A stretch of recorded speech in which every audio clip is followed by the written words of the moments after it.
Di sebalik kejayaan sukan di Unimap, berdirinya seorang tokoh sukan yang menjadi inspirasi.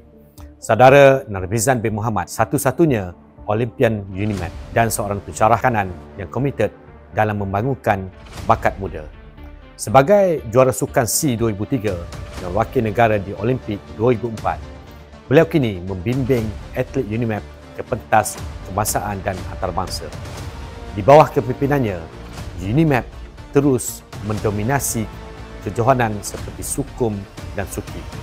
Unimap amat berbangga dengan sumbangan beliau. Terima kasih saudara Narbizan kerana membawa semangat kemenangan ke universiti kita.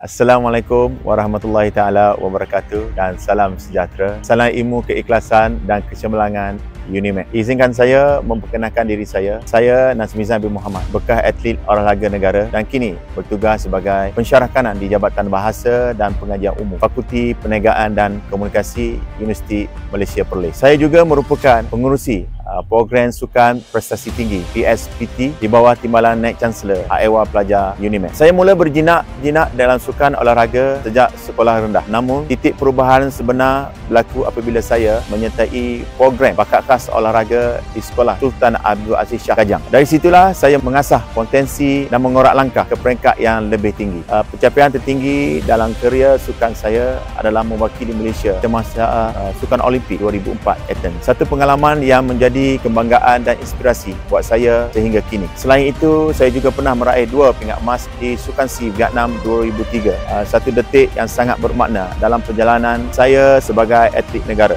Dalam kehidupan peribadi, saya bersyukur dikurniakan isteri Suhana binti Abdul Muttalib serta 2 orang anak yang sentiasa menjadi pendorong utama dalam setiap langkah saya. Penglibatan saya di Unimap bermula pada tahun 2008 di mana saya memberi fokus kepada pembangunan sukan staf dan kejurulatihan. Alhamdulillah, usaha ini telah membantu Unimap muncul sebagai juara bertahan dalam sukan staf Universiti Malaysia Sukum selama 10 tahun berturut-turut. Bagi sukan pelajar, saya turut memainkan peranan dalam melatih atlet pelajar Unimap untuk bersaing di peringkat kebangsaan dan antarabangsa. Antaranya, Unimap berjaya mengungguli 3 tempat terantas pada edisi pertama Sukan Institusi Pengajian Tinggi SUKI pada tahun 2012.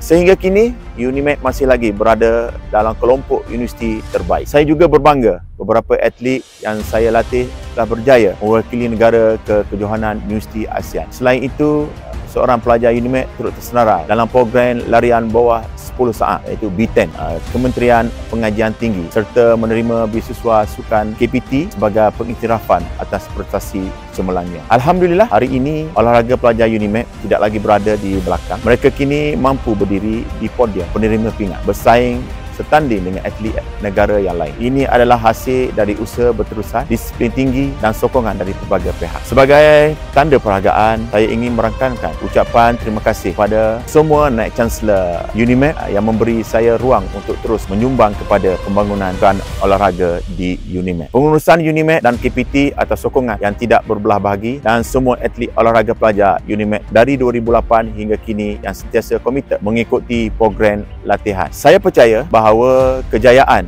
bukanlah sekadar meraih pingat, tetapi bagaimana kita mampu memberi inspirasi kepada generasi yang akan datang. Terima kasih sekali lagi dan semoga sukan terus menjadi wadah penyatuan dan kecemerlangan buat kita semua.